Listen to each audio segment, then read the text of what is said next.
Gracias por esta participación que vamos a tener. Lo que vamos a decir en el día de hoy coincide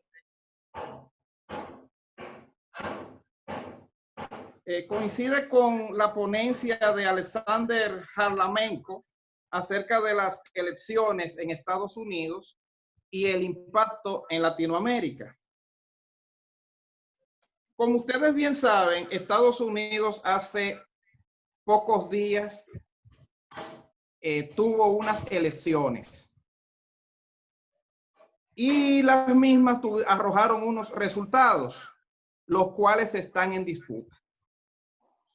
Decía el profesor Juan Bosch, notable escritor y político de República Dominicana, que cuando a Estados Unidos le da gripe, a el resto de Latinoamérica le da pulmonía. Decimos esto porque esta crisis política y electoral en Estados Unidos va a generar sus consecuencias en Latinoamérica. Y vamos a hacer un poquito de historia en cuanto a lo que es esta crisis que está abatiendo Estados Unidos.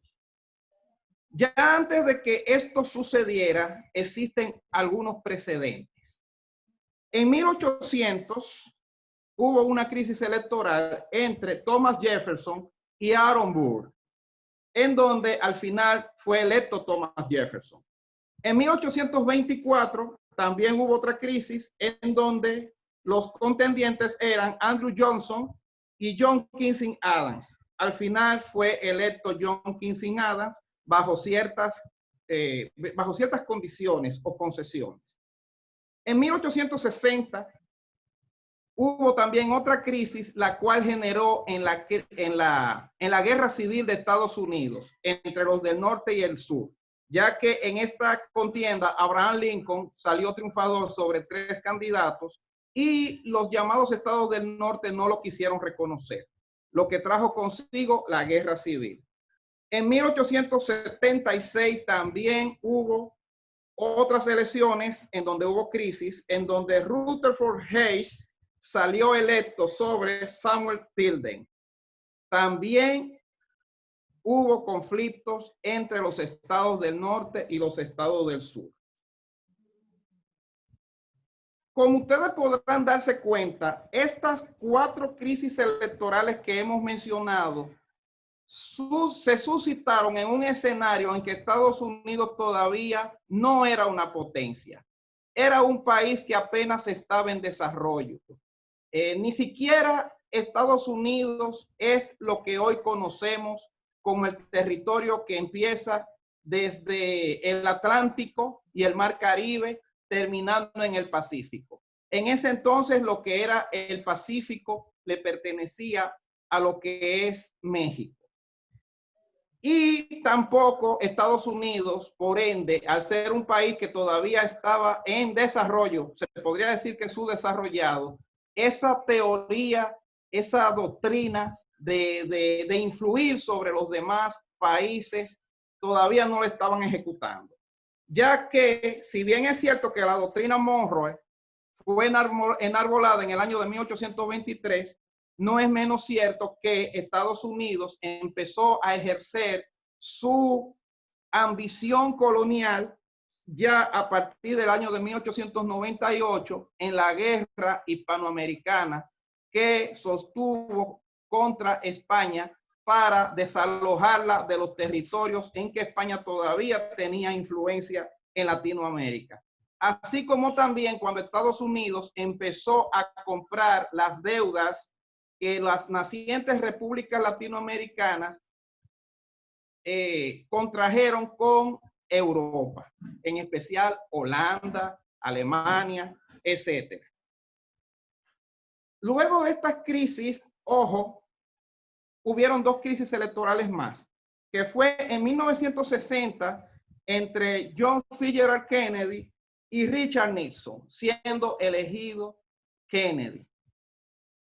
Hay que tomar en cuenta que cuando se suscitó esta crisis, Estados Unidos fue en medio de un ciclo generacional, en donde a partir de ese momento las minorías raciales que ya habían sido, ya no estaban dominadas o subordinadas al esclavismo, pero en cambio se les prohibían derechos. En ese entonces ya las minorías raciales ya estaban, a través de la lucha de los derechos civiles, empezando a reclamar derechos. Entonces, fíjense que estas crisis vienen a consecuencia de unos cambios generacionales. Ya la última crisis, antes de esta, fue en el año 2000 entre George Bush y Al Gore, siendo electo finalmente Bush. Ahora bien, entrando a lo que es actualmente la crisis actual en Estados Unidos, podemos fijarnos en algo. Por ejemplo, hace un rato, el doctor Alexander Lugin estaba hablando acerca del nuevo socialismo.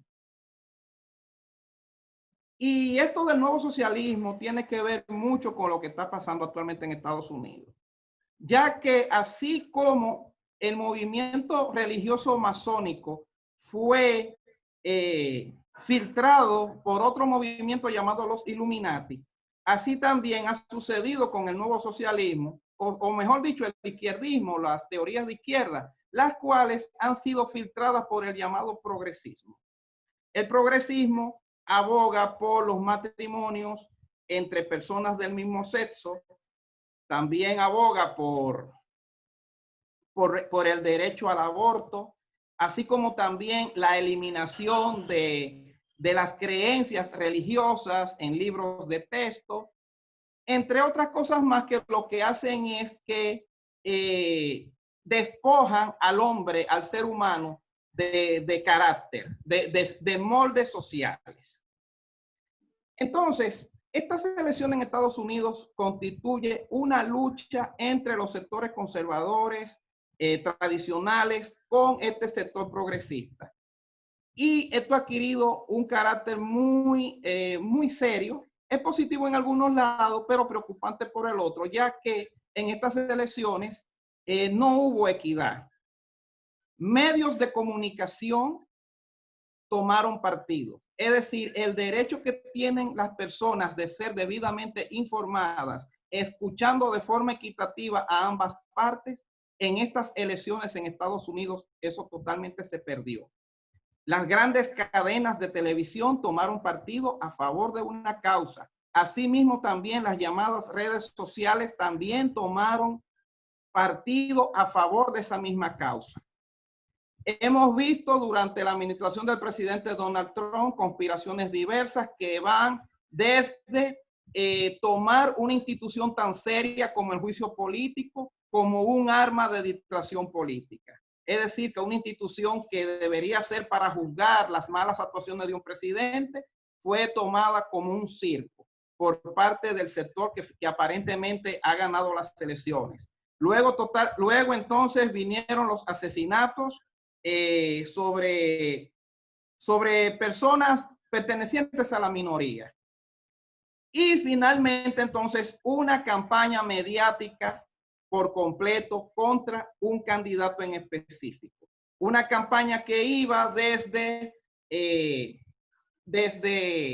crear falsas encuestas, que al final todas esas encuestas fallaron, y finalmente los medios de comunicación llegar al extremo de tomar total partido a favor de una causa y cercenar los derechos de libertad y expresión de pensamiento de la otra, llegando incluso al colmo de subvertir los organismos oficiales que se encargan de proclamar y anunciar un ganador del certamen electoral, cuando todas estas cadenas, estos medios de comunicación, coordinadamente, un mismo día, a la misma hora, ellos proclamaron a un supuesto o real triunfador. Entonces, en Estados Unidos, como podemos darnos cuenta, Estados Unidos ha entrado con esto que estamos viendo en un proceso de declive. ¿Por qué razón? Porque la mayoría de los 6 conflictos electorales previos, 4 ocurrieron cuando Estados Unidos era un país subdesarrollado. que era un país que todavía no había dado los primeros pininos para expandirse hacia el Atlántico, para expandirse como potencia colonialista al resto de Latinoamérica y el resto del mundo. Porque también hay que tomar en cuenta que Estados Unidos empezó a tomar auge como potencia, no solo a partir de la guerra hispanoamericana, sino también a partir de la Primera y la Segunda Guerra Mundial, cuando el imperio inglés, que era el máximo imperio, había caído en declive. Entonces, a partir de ahí, entonces surgió el imperio de Estados Unidos y también, al mismo tiempo, el imperio de la Unión Soviética.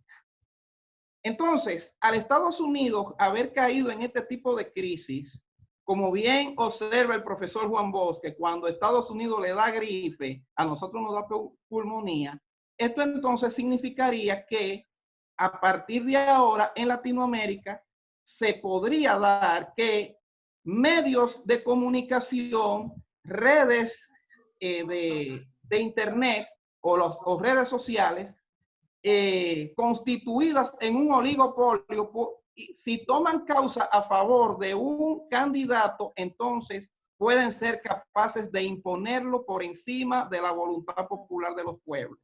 Eso es por un lado. Lo otro también es que esto puede traer como consecuencia de que muchos países de Latinoamérica pueden tomar de circo una institución tan seria como el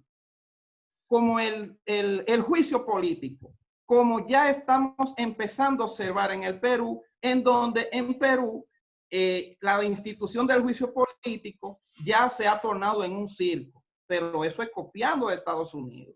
Lo otro también es que esto puede traer como consecuencia de que haya un periodo de inestabilidad, porque ya en Estados Unidos se estrenó el golpe blando con los asesinatos en redadas policiales de personas de las minorías y por ende ocasionando o provocando protestas para debilitar la base social y política de los gobiernos. Entonces decimos esto porque Estados Unidos, sea como sea, aunque queramos o no queramos, tiene una gran influencia en estos países de Latinoamérica desde el punto de vista económico, desde el punto de vista cultural y desde el punto de vista político.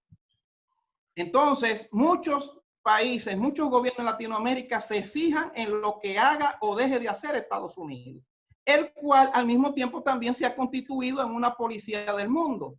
Por ejemplo, con las observaciones electorales, en donde ellos también influyen a favor de ciertas causas que les puedan favorecer, ya sea a través de la Organización de Estados Americanos, OEA, o a través del Centro Carter. Entonces, es muy probable que a partir de ahora, en estos países de Latinoamérica, puedan suscitarse este tipo de acontecimientos similares a Estados Unidos, gracias a esta lucha que existe entre los sectores progresistas infiltrados en la llamada izquierda y los sectores conservadores tradicionales. Ahora, ¿qué aspecto positivo tiene este declive de los Estados Unidos a los tiempos en que eran un país subdesarrollado, que estaban en sus comienzos? Tiene algunos beneficios. Estos beneficios inmediatos podría ser una normalización, podríamos decir así, de las relaciones bilaterales con Cuba, y que al mismo tiempo también los países de Latinoamérica se animen a tener relaciones con Cuba de forma libre, ya que lamentablemente el presidente Donald Trump deshizo los acuerdos a los que Cuba y Estados Unidos habían llegado durante la administración del presidente Obama, y con una probable llegada al poder de Joe Biden como presidente de Estados Unidos, estos acuerdos pueden ser nuevamente retomados, y esto también al mismo tiempo puede verse reflejado en una normalización de las relaciones del resto de Latinoamérica y varias partes del mundo con Cuba, ya que, como ustedes bien saben, Estados Unidos tiene una serie de leyes, como por ejemplo la ley Helms-Burton, la cual prohíbe a terceros países mantener relaciones diplomáticas y comerciales, ya sean de forma directa como Estado y hasta como personas independientes, alejadas de ella, con respecto a Estados Unidos. Ese sería un efecto positivo.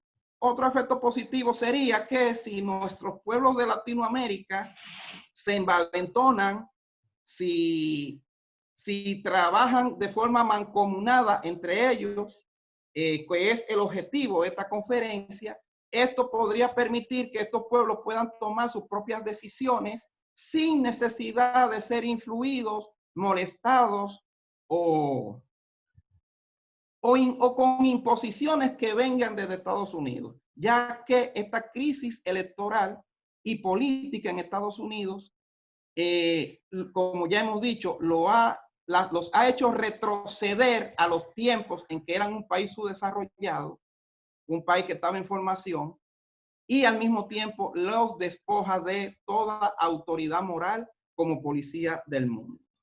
Esa ha sido mi intervención y muchísimas gracias.